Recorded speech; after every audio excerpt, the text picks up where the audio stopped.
یو يهودي دی زید ابن دسینه نبی علیہ الصلوۃ والسلام به کله هم پیسو ته ضرورت راغی دنه به قرض اغستی د دې يهودي نه به قرض پیسې اغستی یو ورځ نبی علیہ الصلوۃ والسلام یو سیس قرض اغستی او کجوري دي قرض اغستی وي نیټه ورته خو چې پلان کې نیټه باندې بزتا ته پیسې درکم هغه نیټه کې سورز لا پاتې وي چې دا يهودي راغی او نبی علیہ الصلوۃ والسلام ته فرمایلی زما غ پیسې راک کنه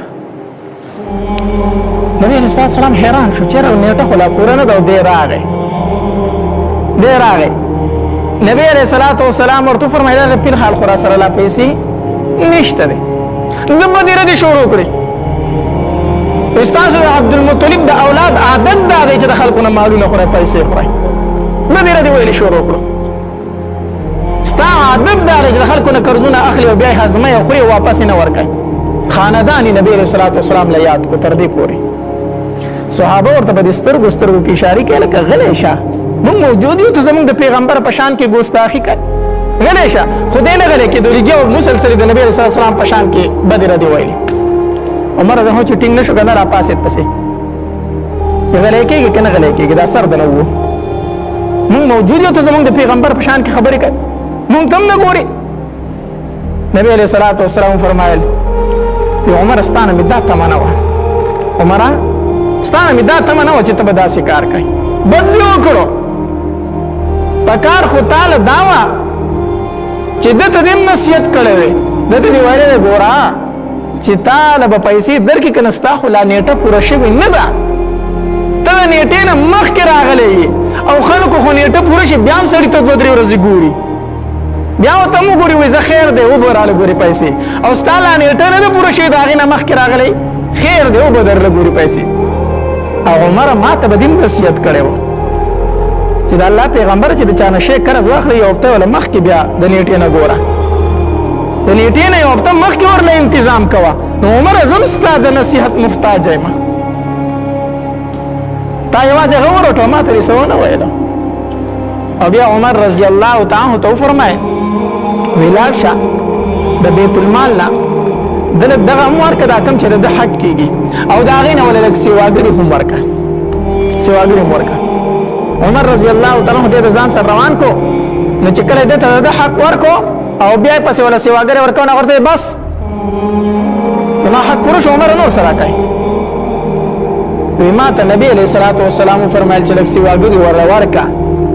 زکه چې دته اورټو د دې رټلې په بار کې ورلک سیواګری ورکه دته خپه کو اگر ته عمر ته معافي جنې عمر ته نه زه خو نه پیژنم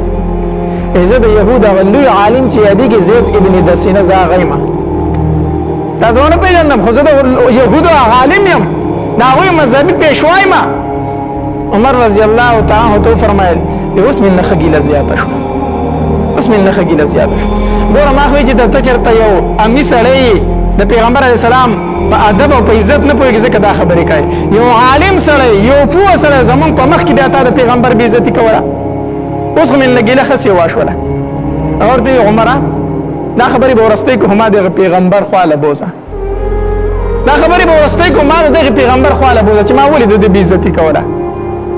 اگر هغه نبی علیہ الصلوۃ والسلام ته کینه سود الله پیغمبر کلمه راته وای نبی علیہ الصلوۃ والسلام ورته کلمه ویل او مسلمان شو او بیا و فرمایل نبی علیہ الصلوۃ والسلام ته اذا الله پیغمبر ما چې دا څوک دا ما قصدن وکړو ما چې استا په شان کې ګستاخی کوله دا ما قصدن وکړه ما په خپل تورات کې ستا ټول علامات مونږ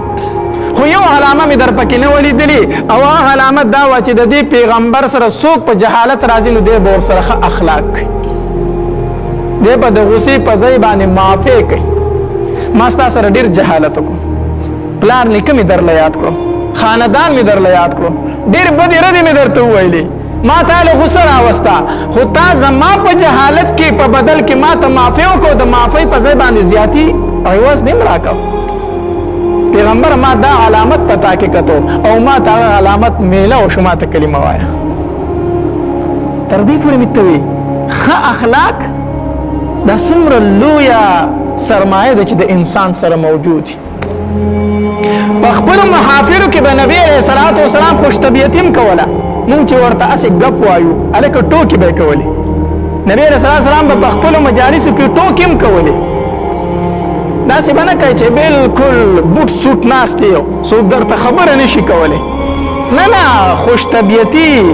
ټوکې به کوي د خلکو سره دا د نبی علیه الصلاۃ والسلام سنت دي داسې ټوکې به نه کوي چې ته پکې د یو مسلمان بېعزتي وکړي ته په یو ملګري باندې ټوکې راوالې او په هغه پورې په خاندې ملګري دا د هغه زړه ته تکلیف رسولي دا حرام دي داسې ټوکې جایز نه دي چې ته په مجلس کې یو تن ټارګېټ کړې او د هغه مطابق خبرې کوي او په هغه پورې خندنې شروع کړي دا جایز نه دي